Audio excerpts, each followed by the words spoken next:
আসসালামু আলাইকুম রহমতুল্লাহ বরকাতুহু। আজকে আমরা সূরা নাম্বার 9 নং আয়াত কোরআন মাজিদের 30 পারার প্রথম সূরা অর্থসহ শিখব।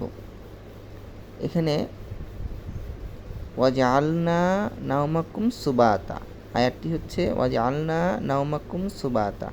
তো ওয়া অর্থ হচ্ছে এবং, এখানে ওয়া কোরআনে দুইভাবে ব্যবহার করা হয়েছে, একটা শপথ অর্থে এবং আরেকটি ওয়া এবং অর্থে।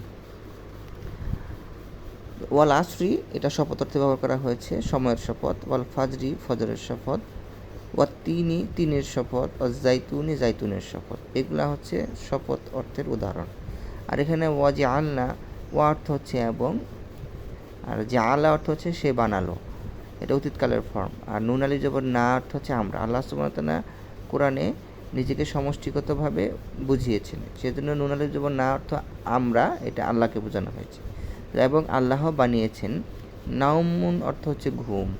তো আল্লাহ ঘুম বানিয়েছেন কুম তোমাদের জন্য। কুম অর্থ হচ্ছে তোমাদের, এটা একটা প্রোনাউন। তো এখানে আমরা কয়টা শব্দ পেলাম? ওয়া একটি, জাআলা দুইটি, না তিনটি, নাওম চারটি, কুম পাঁচটি শব্দ পেয়েছি। এখন সুবাতা, সুবাতা অর্থ হচ্ছে শান্তির বাহন বা বিশ্রামের জন্য বানিয়েছি।